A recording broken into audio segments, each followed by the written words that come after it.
ಮತ್ತೆ ಬೆಂಗಳೂರು ಫಸ್ಟ್ಗೆ ಸ್ವಾಗತ. 108 ಆಂಬ್ಯುಲೆನ್ಸ್ ಸಿಬ್ಬಂದಿ ಮುಷ್ಕರ ಮುಂದುವರೆದಿದೆ. ಈ ಮಧ್ಯೆ ಜೀವಿಕೆ ಸಂಸ್ಥೆ ಪರ್ಯಾಯ ವ್ಯವಸ್ಥೆ ಕಲ್ಪಿಸಿದೆ. ಆದರೂ ರೋಗಿಗಳ ಗೋಳಾಟ ಮಾತ್ರ ತಪ್ಪಿಲ್ಲ.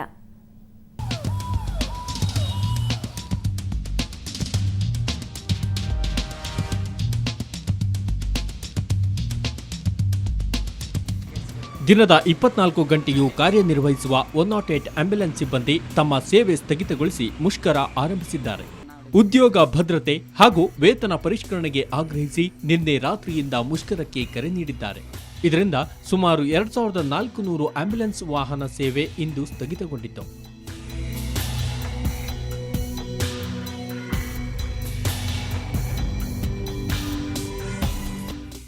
ಆದರೆ ಆಂಬ್ಯುಲೆನ್ಸ್ ಪ್ರಾಯೋಜಕತ್ವ ವಹಿಸಿರೋ ಜೀವಿಕೆ ಸಂಸ್ಥೆ ಸರ್ಕಾರಿ ಬಸ್ ಚಾಲಕರನ್ನ ಬಳಸಿಕೊಂಡು ಪರ್ಯಾಯ ವ್ಯವಸ್ಥೆಗೆ ಕ್ರಮ ಕೈಗೊಂಡಿದೆ.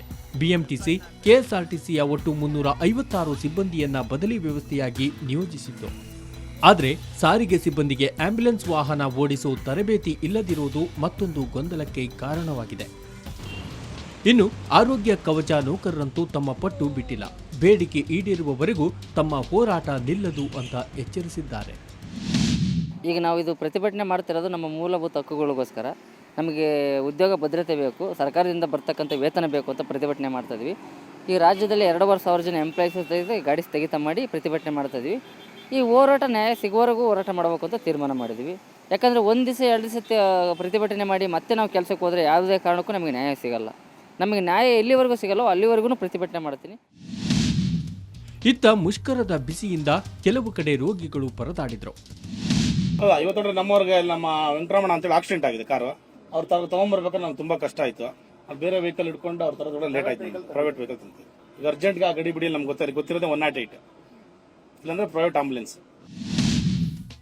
ಒಟ್ಟಾರೆ ಅಪ್ಪ ಅಮ್ಮ ಜಗಳದಲ್ಲಿ ಕೂಸು ಬಡವಾಯಿತು ಅನ್ನೋ ಹಾಗೆ ರೋಗಿಗಳು ಸಂಕಷ್ಟಕ್ಕೀಡಾಗಿದ್ದಾರೆ. ಸರ್ಕಾರ ಮಾತ್ರ ನನಗೂ ಇದಕ್ಕೂ ಸಂಬಂಧವಿಲ್ಲ ಅನ್ನೋ ರೀತಿ ತಟಸ್ಥವಾಗಿದೆ. ಹೀಗಾಗಿ ಮುಂದೆ ಏನಾಗುತ್ತೆ ಅನ್ನೋದೀಗ ಕುತೂಹಲ ಕೆರಳುವಂತೆ ಮಾಡಿದೆ. ಬೆಂಗಳೂರಿನಿಂದ ಕ್ಯಾಮರಾಮನ್ ಪ್ರಕಾಶ್ ಜೊತೆ ಮಮತಾ ಮರ್ಧಾಳ್, ಸುವರ್ಣ ನ್ಯೂಸ್. ಅವರಿಬ್ಬರದ್ದು ಒಂದೇ ವಯಸ್ಸು, ಒಂದೇ ಮನಸ್ಸು.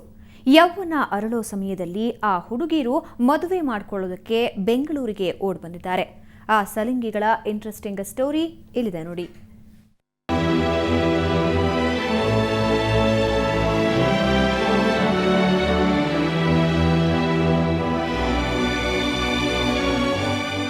ಶ್ರುತಿ ಲವ್ಸ್ ಶರಣ್ಯ. ಹೀಗಂದ್ರೆ ಒಂದು ಕ್ಷಣ ಎಂಥವರಾದರೂ ಬೆಚ್ಚಿ ಬೀಳ್ತಾರೆ.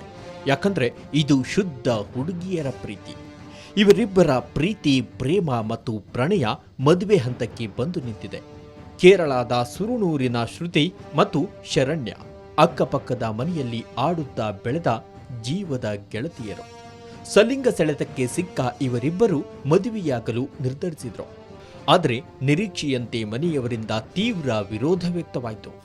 ഇതിനെ സംബന്ധിച്ച് കുറെ കേസുകളൊക്കെ ഇവളുടെ വീട്ടുകാർ കൊടുത്തിട്ടുണ്ടായിരുന്നു. അവർ പോലീസ് സ്റ്റേഷനിൽ വന്നിരുന്നു. അപ്പോൾ ഞങ്ങൾ അവിടുന്ന് എഴുതി കൊടുത്തതാണ്. ഞങ്ങൾ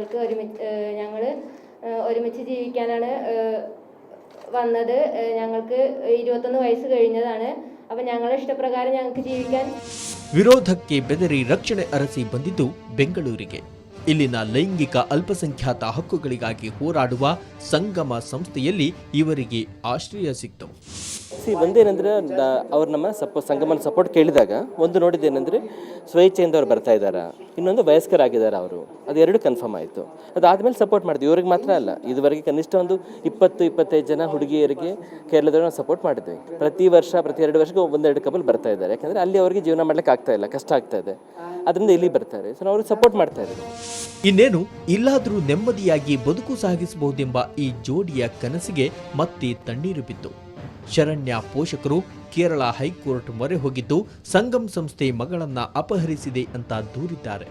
ಆದರೆ ಇದನ್ನ ನಿರಾಕರಿಸಿರೋ ಶ್ರುತಿ, ಶರಣ್ಯ ತಾವು ವಯಸ್ಕರಾಗಿದ್ದು ಸ್ವ ಇಚ್ಛೆಯಿಂದಲೇ ಬೆಂಗಳೂರಿಗೆ ಬಂದಿದ್ದೇವೆ, ಅಪಹರಣದ ಪ್ರಶ್ನೆಯೇ ಇಲ್ಲ ಅಂದ್ರು. വന്നത് അടുത്ത തൊട്ട വീടുകളിലാണ്. സംഗമ സപ്പോർട്ട് ചെയ്തുകൊണ്ടാണ് ബാംഗ്ലൂർക്ക് വന്നത്. ಈ ಕೇಸು ಹೈಕೋರ್ಟ್ ಮೆಟ್ಟಿಲೇರಿರುವುದರಿಂದ ಈ ಪ್ರೇಮ ಪಕ್ಷಿಗಳು ಪೊಲೀಸರ ಕಣ್ತಪ್ಪಿಸಿ ತಿರುಗುವಂತಾಗಿದೆ. ಪ್ರಮಿಳಾ ರಾಜ್ಯ 100ರಷ್ಟು ಸಾಕ್ಷರರನ್ನ ಹೊಂದಿರೋ ದೇವರ ನಾಡಿನಲ್ಲಿ ಈ ಜೋಡಿ ಹಕ್ಕಿಗಳು ಶಾಪಗ್ರಸ್ತ ಪ್ರೇಮಿಗಳಾಗಿದ್ದಾರೆ.